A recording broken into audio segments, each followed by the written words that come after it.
구약성경 열왕기상 19장 19절로 21절까지 말씀이에요. 엘리야가 거기서 떠나 사바스의 아들 엘리사를 만나니 그가 12겨릿소를 앞세우고 밭을 가는데 자기는 12째 겨릿소와 함께 있더라. 엘리야가 그리로 건너가서 겉옷을 그의 위에 던졌더니 그가 소를 버리고 엘리야에게로 달려가서 이르되 청하건대 나를 내 부모와 입맞추게 하소서. 그리한 후에 내가 당신을 따르리이다.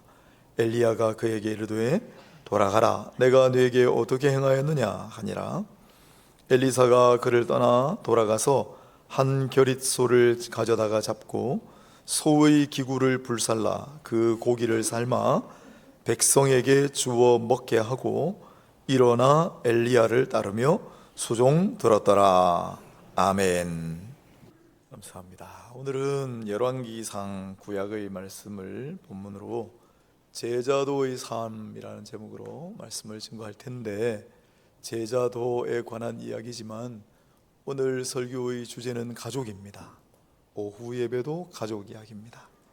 그래서 오늘 말씀을 잘 들어보시고 제가 이런 가족이 되시기를 축복합니다 할 때 아멘 하시고, 꼭 그런 가족이 되시기를 바라고 그런 가족이 되시기를 축원합니다 할 때 꼭 기도하시고 아멘 하시고, 그런 가족을 만들어가기 위해 애쓰시는 모두가 되시기를 바라는 마음입니다. 제자도란 제자의 도, 즉 제자의 길을 가리킵니다. 여기서 제자란 예수의 제자를 의미합니다. 물론 세상에는 다른 사람의 제자도 많겠죠. 그렇지만 우리는 예수의 제자를 논합니다. 플라톤이라고 하는 고대 그리스 철학자가 있는데, 그 플라톤이라고 하는 사람이 너무나 유명한 철학자죠.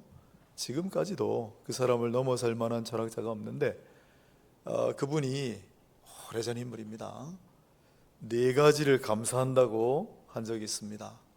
뭘 감사했냐면 동물이 아니라 사람으로 태어나게 해주셔서 감사하고, 또 그리스, 많고 많은 나라 중에 그리스라는 나라에 태어나게 해주셔서 감사하고, 또 한 가지는 조금 불쾌하실 분도 계시겠지만 여자로 태어나지 않고 남자로 태어나게 해주셔서 감사하고, 그 다음에 한 가지가 뭐냐면 소크라테스의 제자로 살아갈 수 있도록 해주셔서 감사하다. 그는 자기의 선생님 소크라테스의 제자인 것을 평생 자랑스럽게 여겼습니다. 그런데 여러분, 소크라테스하고 예수님하고는 비교 불가요. 소크라테스는 사람이고 존경받을 만한 위인이지만 예수님은 사람의 모습으로 오셨지만 하나님의 아들이시고 전능하신 하나님이십니다. 그런 예수님의 제자가 된다는 것, 하나님의 아들께서 사람 모습으로 이 땅에 오신 것도 황송한데 사람을 제자로 삼아주시는 거, 이거 얼마나 놀라운 일입니까? 소크라테스의 제자인 것도 한평생 자랑하고 살았는데, 그러면 예수의 제자인 거는 얼마나 자랑스러운 일이에요. 우리가 잘 못 느끼지만은 그렇습니다. 우리는 예수를 믿고 예수의 제자가 되기를 소망하고 예수의 제자로 살아가기를 다짐하는 사람들인 줄로 믿습니다. 그러면 그 예수의 제자의 길을 가는 인생은 어떠할까? 이번 명절을 맞아 예수의 제자와 그 제자됨, 그리고 그 가족에 관해 한번 성찰해 보고자 합니다. 그래서 온 가족, 여러분의 사랑하는 모든 가족이 예수의 제자가 되고 예수 제자의 가족이 되는 은혜가 있게 되기를 바랍니다. 자, 그러면 구약의 대표적인 제자, 스승과 제자 관계인 오늘 본문입니다. 엘리야와 엘리사 이야기를 한번 살펴보도록 하겠습니다. 정말 뛰어나고 걸출했던 사역자 엘리야. 여러분, 엘리야라는 사람을 잘 아시죠? 제가 종종 말씀드리지 않습니까? 이 엘리야, 그토록 위대하던 하나님의 사람, 그런데 그도 인간인지라 극심한 슬럼프에 빠졌습니다. 이세벨 왕비가 내 그대를 가만두지 않으리라. 그러니까 겁이 덜컥 나가지고 도망쳤어요. 그리고 광야의 나무 아래 쪼그리고 앉아가지고 차라리 죽고 싶어요. 그런 소리를 하고 있습니다. 그때 하나님께서 그를 찾으셔서 위로해 주셨어요. 그 장면이 바로 19장 4절 5절을 중심으로 나와 있습니다. 신령한 위로를 받은 엘리야는 너에게 다시 맡길 것이 있다. 아직도 너희 사명이 남아 있느니라 하신 말씀대로 다시 일어섭니다. 엘리야가 맡았던 사명이 뭐냐면 북이스라엘의 왕이 될 사람을 새로 찾아가지고 기름 부어 세우고, 옆나라인 강대국 아람의 새로 왕이 될 사람을 찾아가지고 역시 기름 부어 세우고, 그리고 너의 후사, 너의 제자가 될 사람을 찾아서 기름 부어 세워라. 이게 엘리야에게 떨어진 새로운 명령이었습니다. 그래서 위로를 받고 다시 한번 힘을 내어 일어서서 북이스라엘의 왕이 될 사람을 찾아서 기름을 붓고, 아람 나라의 왕이 될 사람을 찾아서 기름을 붓고, 그리고 엘리사, 자기의 제자가 될 사람을 찾아서 이제 선택하는 그런 부름을 하는 장면입니다. 오늘 본문에 나타나는 바로 이 엘리사 19절에 있죠.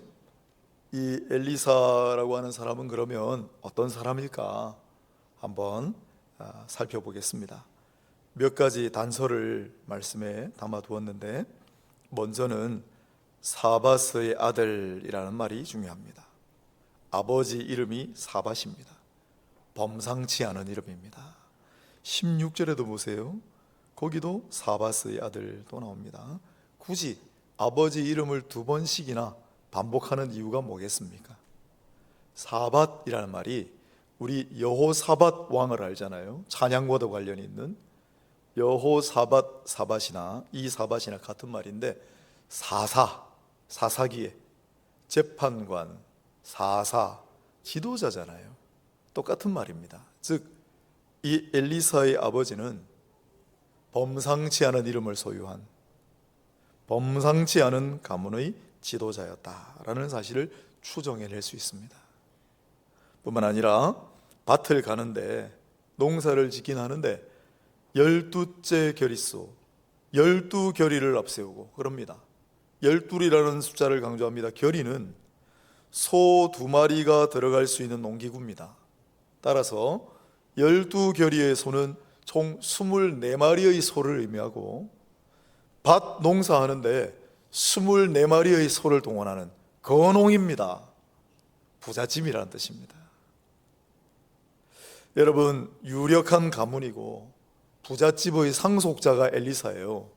그런데 이 엘리사가 엘리야의 부름을 받고 순종하고 나서거든요. 이게 쉬운 일이 아닙니다. 뿐만 아니라 유력한 가문의 부잣집 아들이었기 때문에 하나님이 부르신 건 아니고, 하나님의 주권적인 선택에 달려 있지만은, 그래도 성경을 보면 하나님께서 부르시는 사람들은 특징이 하나 있습니다. 공통점이라고 할까? 그게 뭐냐면 열정입니다. 열정. 오늘 엘리사도 보세요. 12째 결의소와 함께 있더라. 유력한 가문의 상속자 도련님 엘리사는 굳이 밭에 가서 일 안 해도 됩니다. 그렇지 않습니까? 여러분이 만약에 이 부잣집 아들이면 밭에 나가서 농사하겠습니까? 일꾼들 시키지. 소가 24마리나 있어요. 일꾼은 얼마나 많았겠습니까? 하지만 직접 농사지로 나갔습니다. 제일 마지막 결의를 잡고, 무슨 뜻이죠? 앞에 가는 사람들, 세 번째 줄 좀 삐뚤어졌습니다. 바로 하시오. 한 7번째 줄 좀 처집니다. 얼른 속도를 좀 늘리시오. 뒤에서 다 지휘했다는 뜻입니다. 그리고 앞서 나간 사람들이 해놓은 거 뒤치다거리를 다 하면서 갔다는 뜻입니다. 굳이 농사 안 지어도 되는데 밭에 나갔고 솔선수범하여 뒤치다거리를 다 하는 열심히 있는 사람이에요. 열심히 사는 사람이에요. 하나님은 자기 자리에서 그가 맡은 일이 무엇이든 최선을 다하여 묵묵히 사명을 감당하는 열정 있는 사람을 좋아하십니다. 모세를 생각해 보세요. 80 먹은 노인인데 미디안 광야에서 보는 사람도 없는데 열심히 양을 칩니다. 그때 하나님께서 부르셨습니다. 그가 이집트 왕자일 때 부르신 게 아니라 다윗 8째 말째 아들인데 형들 좋은 데 가지만 열심히 혼자서 양을 칩니다. 심지어 사자나 곰이 새끼를 물어가면 목숨을 걸고 그 새끼를 찾아올 정도로 열심히 있는 사람이었습니다. 하나님 그를 택하셨습니다. 또 우리 신약의 바울은 어떻습니까? 바울은 자기 입으로 내가 율법에 다른 사람들보다 열심히 더욱 특별했다 그러잖아요. 하나님께서 그 사람을 쓰시잖아요. 멀리 갈 것 없이 다른 사람 이야기할 것 없이 우리 주 예수님을 생각해 보세요. 성전에 나타난 예수님을 두고 사람들이, 제자들이 뭐라고 했습니까? 성전을 사모하는 열심히 그를 삼키리라 하신 말씀이 바로 이분에게 딱 들어맞는 말씀이로구나. 얼마나 성전을 사모하는 열심이 컸으면 그걸 바라보는 사람들이 전부 이분을 두고 하신 말씀이었구나라고 할 정도로 예수님도 열심히 넘쳤습니다. 여러분, 고난주간이 다가오는데 영화를 우리가 늘 보지 않습니까?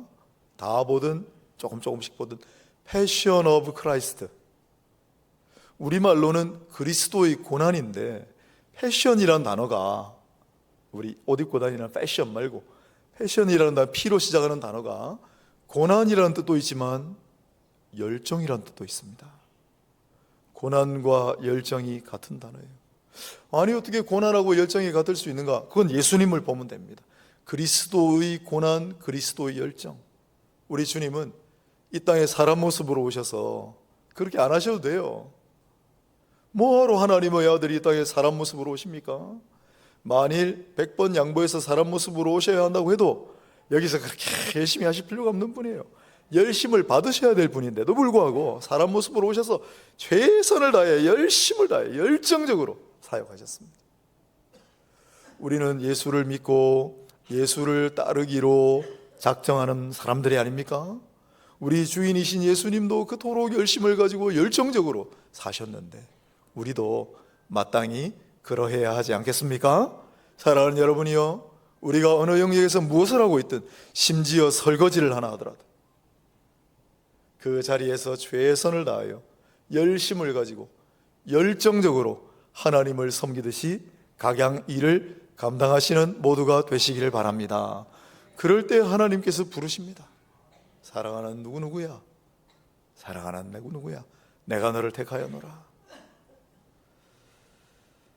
예수의 제자가 되는 일에도 똑같은 원리가 적용됩니다. 그리하여 매사에 열심을 다하여 맡은 일을 잘 감당하심으로 하나님께서 여러분 한 분 한 분을 예수의 제자로 부르시는 은혜가 있기를 바랍니다. 예수의 제자로 살아가는 은혜를 누리시기를 바랍니다. 서두에 말씀드렸습니다. 플라톤 대철학자가 소크라테스의 제자가 된 걸 그토록 자랑스러워 여겼는데, 우리가 만일 예수의 제자로 부름을 받는다면, 예수의 제자로 살아갈 수 있다면 이거보다 더 큰 영광이 있습니까? 그거보다 더 넘치는 은혜가 있나요? 예수의 제자로 부름 받으시고 예수의 제자로 살아가시는 은혜가 있기를 다시 한번 축원합니다. 자, 밭일을 하는 동안에 엘리사는 엘리야가 지나가다가 겉옷을 벗어서 던지자 부르심인 줄을 깨닫고 즉각 순종하고 나섰습니다. 쉽지 않은 일입니다. 다시 말씀드립니다. 엘리사는 유력한 가문의 부잣집 상속자예요. 모든 걸 버리고 엘리야가 아무리 위대한 선지자라고 하더라도 그를 따라 나서기가 쉽지 않은 일이라 이 말입니다. 또 그가 엘리야인 줄 알아볼 수 있어야죠. 하나님은 과연 엘리사를 잘 택하셨습니다. 엘리사는 자기에게 지나가다 겉옷을 던져주는 사람이 당대의 유명한 하나님의 사람, 능력의 선지자 엘리야라는 사실을 알아보았고, 그리고 그가 겉옷을 자기에게 벗어 던지는 이유가 자신을 부르는 하나님의 음성이라는 걸 깨달았습니다. 즉각 소를 버리고 엘리야를 따라 나서는 거예요. 부르심에 순종하여 기꺼이 엘리야의 제자가 되기로 작정하고 따라 나서는 순간입니다. 그런데 한 가지 단서를 붙였습니다. 20절입니다. 나를 내 부모와 입맞추게 하소서. 그리한 후에 내가 당신을 따르리이다. 뒤에도 나오지만은 엘리사는 자기의 지위, 자기의 농사도구, 자기의 앞으로의 전망, 모든 걸 내려놓고 엘리야를 따라 나섭니다. 지금 우리식으로 말하자면 예수의 제자가 되기를 결단했다는 거예요. 하지만 한 가지 단서를 붙였습니다. 집에 가서 부모님하고 작별 인사를 좀 할 시간을 주십시오. 공감이 가는 내용이죠. 스승이 될 엘리야도 긍정적으로 반응했습니다. 본문에 보면 엘리야가 그에게 이르되 돌아가라, 내가 네게 어떻게 행하였느냐 하니라. 알쏭달쏭한 말로 번역을 해놔가지고 무슨 뜻인지 가만히 한번 찾아보면 이런 뜻입니다. 이게 돌아가도 좋다. 내가 네게 어떻게 행하였느냐라는 말은 다녀오너라. 내가 너에게 어떻게 했다고 그러느냐 라는 뜻입니다. 내가 무슨 다른 말을 했느냐 라는 뜻입니다.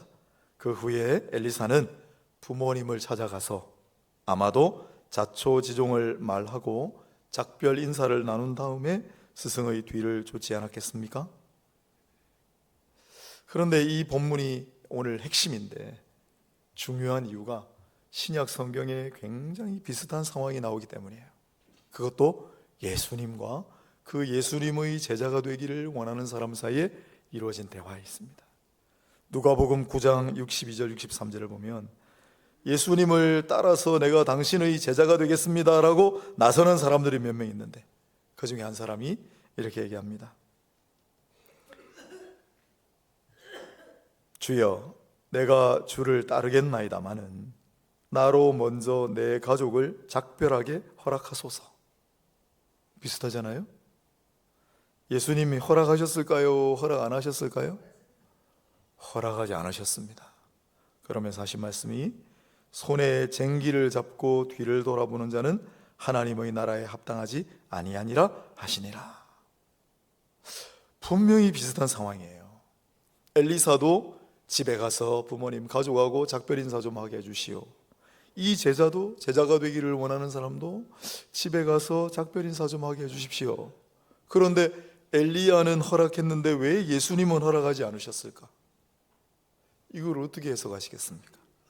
혹자는 구약과 신약은 다르다라고 얘기합니다.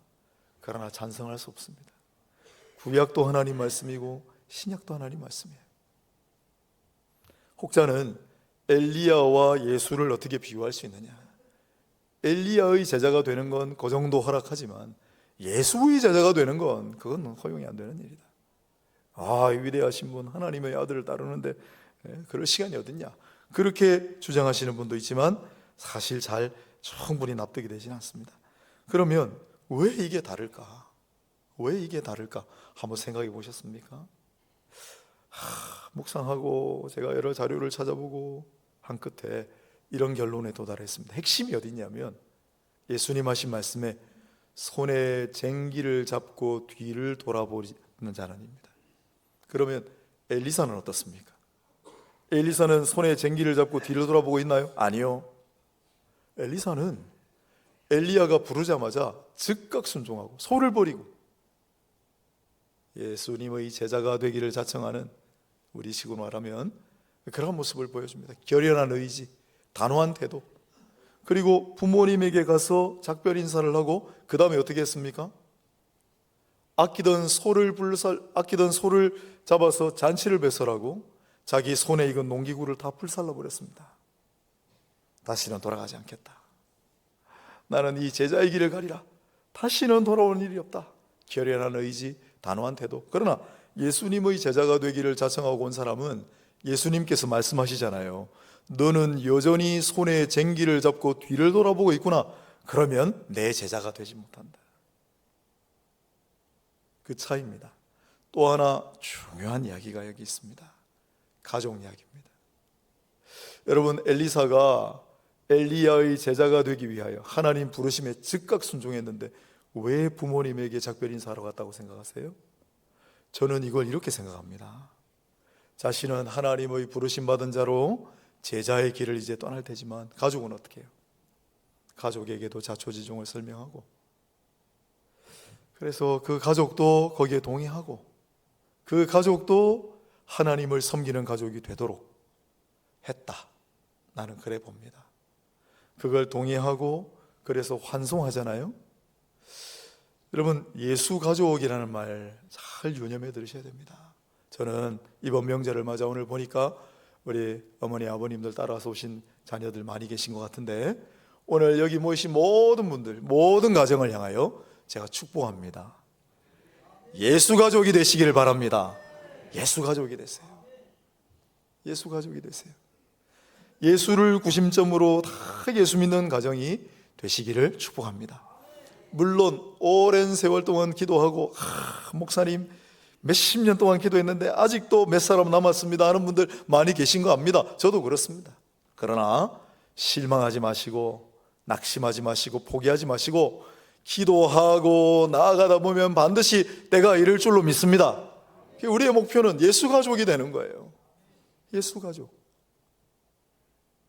제가 대전에서 섬길 때 그 교회가 굴다리 밑에 있어요.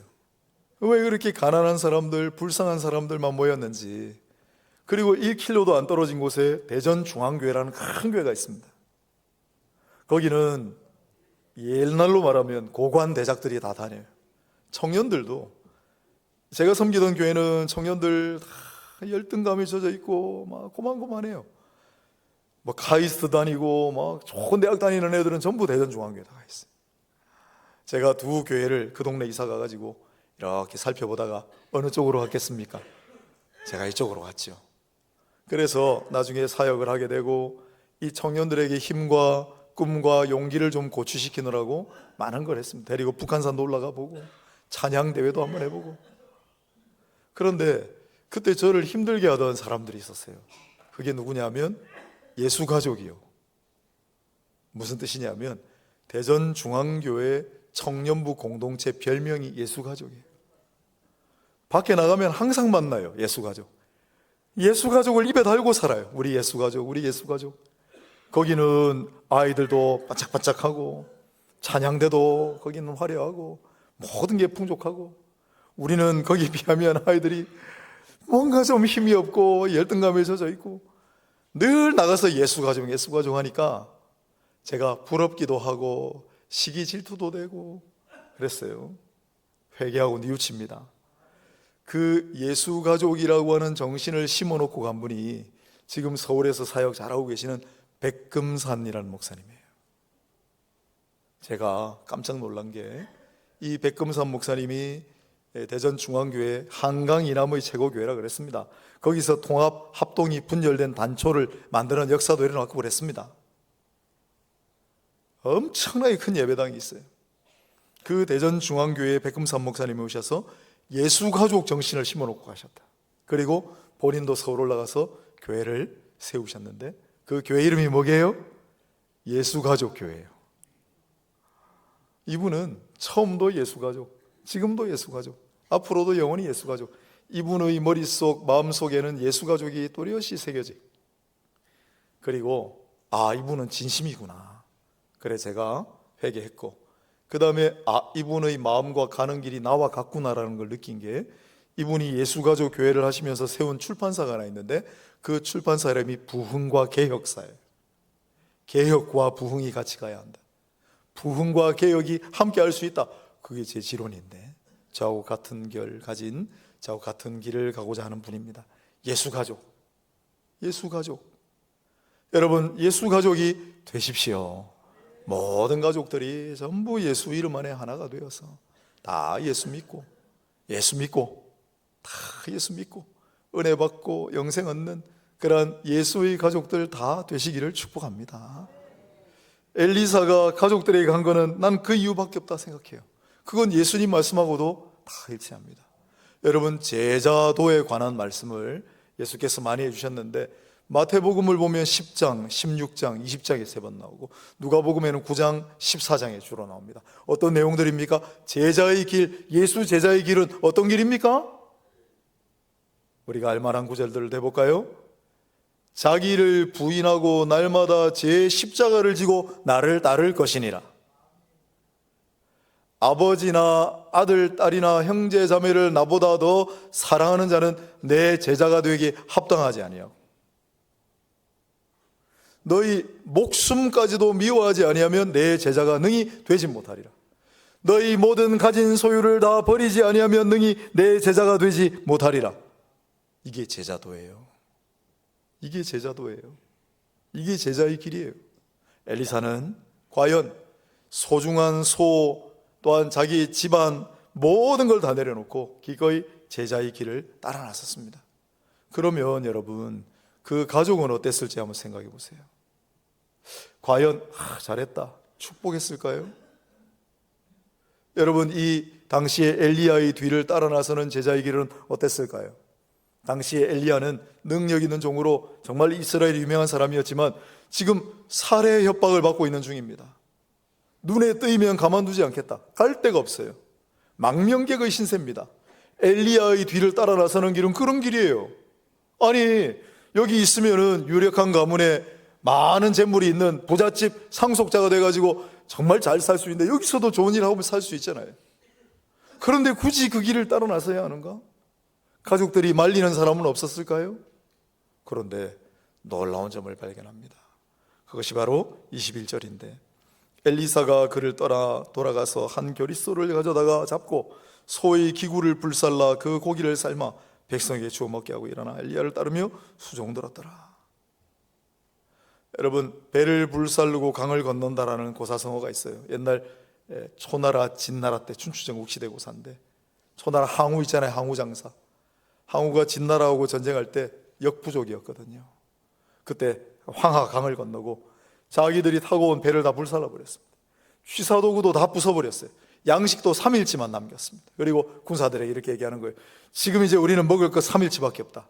돌아갈 배도 없다. 나를 따라 앞으로 나아가자.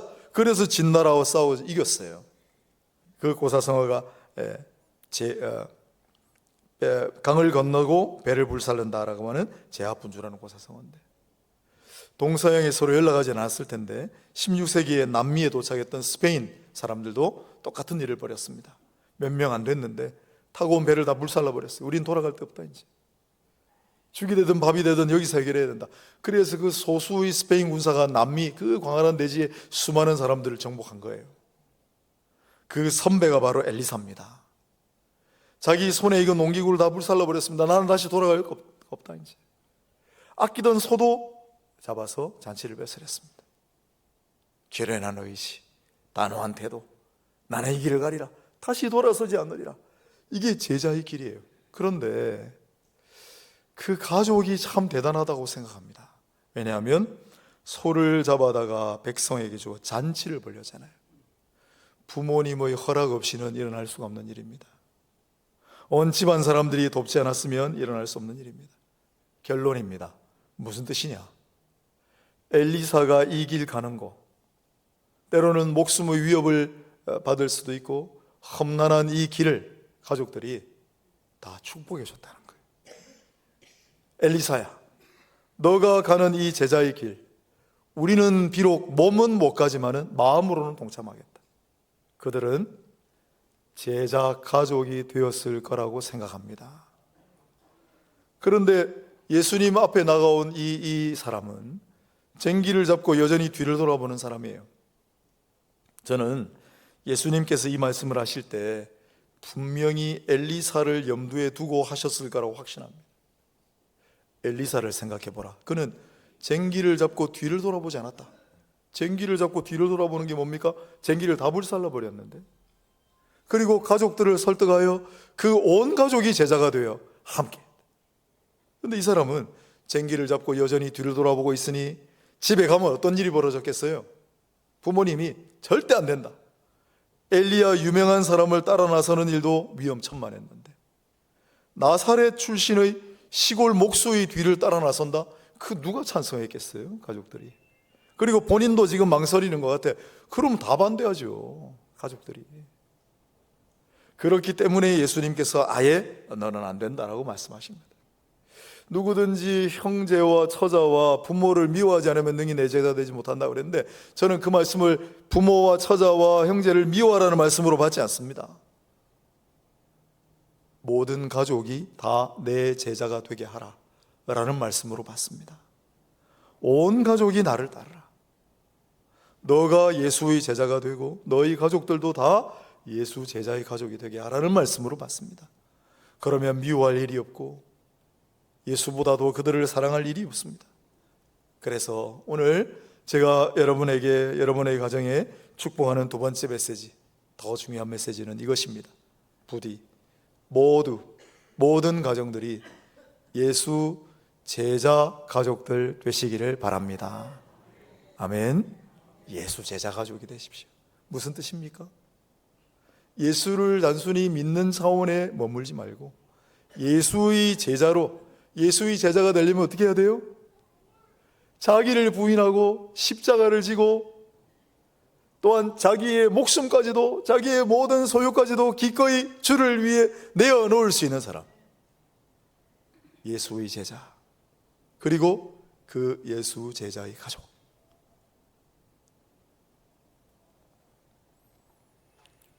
제가 살아오면서 언제 제일 행복했느냐 물으면 지금 이 순간이라고 대답하겠습니다. 요즘 제가 너무 행복합니다. 여러분 그렇지 않습니까? 안 그러신가 봐요. 그러면 범위를 좁혀서 질문해 볼게요. 주일 하루만이라도 여러분 정말 행복하지 않습니까? 아멘. 저는 교회 하루에 몇 번씩 오잖아요. 교회 올 때마다 저는 너무 행복해요. 너무 좋아요. 너무 좋아요. 냄새도 좋고 교회 모습도 좋고 화장실도 좋고 다 좋아요. 너무 행복한 사람입니다. 하나님 감사합니다. 그런데 또 언제 행복했습니까? 또 물어보신다면 이때를 말씀드리고 싶어요. 제가 부산에 내려와서 개척교회를 했습니다. 새벽 모든 설교 제가 다 할 때인데 수요기도회, 금요기도회 할 땐 제 애들이 그때 어렸어요. 집 앞에 있는 마트에 들러가지고 김밥, 땡초 김밥 사가지고 제가 설교 준비 막 하고 있는데 똑똑 두드리고 들어와서 아빠 입에다가 힘내라고 김밥을 넣어주고, 그리고 함께 수요기도회, 금요기도회를 같이 예배를 드렸습니다. 나는 그때가 너무 생각이 납니다. 돌아보니까 그때 너무 행복했어요. 예수 제자 가족이라는 게 뭐냐? 함께 제자처럼 예배를 드리는 일이 제일 중요합니다. 가정 예배를 여러분 명절 때 꼭 드리십시오. 안 믿는 가족이라도 그냥 앉혀놓고 예배 드리세요. 1년에 구정 추석 2번은 드릴 거 아닙니까? 그게 쌓여서 10년 동안만 꾸준히 하면 진심을 가지고 예배를 드리세요. 이번에 명절 때는 사직동에 우리 동생이 이사를 갔습니다. 아파트, 새로 생긴 아파트. 요것도 겸해서 말씀드리면 사직동 그 산이었는데 막 아파트가 어마어마하게 많이 생겼어요. 제가 그 아파트를 보면서 이 중에 온천제일교회를 아는 사람들 몇 명이나 있을까? 전도해야 되겠다 생각이 막 났어요. 그래서 동생 집에 가서 가정 예배를 드리는데 이번에 우리 오 목사님이 제작하신 그 가정 예배 순서지 있죠? 그거 다 식구 수만큼 가져가서 다 나눠주고, 성경책 없는 분도 있기 때문에 찬양 부르고 기도하고, 이번에는 제 바로 밑에 동생이 아들만 셋입니다. 할렐루야. 아니, 아들이라고 제가 좋아하는 게 아니고 제가 좀 약간 장남이라 부담이 좀 있잖아요. 우린 딸 둘인데. 그런데 동생이 아들 셋을 낳아서 아무 부담이 없어요. 너무 감사해요. 아무튼 아들 셋 쪼르륵 있는데 다 교회를 열심히 안 다닙니다, 조카들이. 그래서 그 설교, 올해는 아들 1, 2, 3가 1대지, 2대지, 3대지를 읽는다 해가지고 읽게 시켰습니다. 같이 예배에 동참하고 그러다 보면 그게 훈련이 돼요. 그리고 명절이 되면 다 데리고 꼭 예배에 같이 나오십시오. 여러분, 함께 예수를 주로 섬기고 온 가족이 함께 한 자리에서 예배 드리는 거, 이거보다 더 귀한 일은 없습니다. 꼭 그렇게 하십시오. 그런 가족이 다 되시기를 바랍니다. 또 우리 애들에게 언젠가 한번 애들 데리고 저희들 여행을 한 번씩 가니까 언제가 제일 재밌었냐, 제일 기억에 남는 여행이 뭐냐 그러니까 두 녀석 다 이구동성으로 필리핀 갔을 때가 제일 재밌었다. 그게 언제냐면 제가 우리 교회 오기 전에 먼저 본 교회에서 단기 선교를 갔는데 가족들이 다 같이 갔어요. 필리핀에 2번 갔습니다. 바디메오라고 하는 곳에. 여러분 얼마나 놀라운 줄 아세요? 그 바디메오에 2번 가서 우리가 단기 선교했는데 그 바디메오 우리가 갔을 때도 우리 인근 지역에서 선교하시던 여자 선교사님이 지금 우루과이에 새롭게 가 계신 최 선교사님의 부인이 됐습니다. 하나도 안 놀라우신가 봐요. 네. 그때 우리 교회 오셨잖아요. 어디서 섬기셨어요? 바디메오에 있었다. 깜짝 놀랐어요. 아무튼 필리핀의 가족들이 전부 단기 선교 갔을 때가 제일 기억에 남는다. 그래요. 그때 너무 좋았어요. 여러분, 예수 제자 가족이라는 게 뭐예요? 가족들 전부 같이 휴가를 잡아가지고 단기 선교 한번 가보세요. 식구들이 많으면 식구들만 가지고도 단기 선교 갈 수 있어요. 단기 선교 가고 함께 예배드리고 또 모여도 되고 줌으로 해도 되고 카톡으로 해도 되고 말씀도 같이 공부를 해보고 그게 예수 가족이에요. 예수 제자 가족이에요. 사랑하는 여러분, 오늘 명절입니다. 명절에 함께 모여서 온 가족 간에 끈끈한 정을 나누고 또한 가족 가운데 복과 은혜가 충만하기를 기원합니다. 그러나 무엇보다도 예수 가족들이 다 되시기를 축복합니다. 더 나아가 예수 제자 가족들 다 되시기를 바랍니다. 예수의 제자가 돼요. 이번에 돌아가신 우리 김정자 권사님, 변봉규 집사님 부인이시잖아요.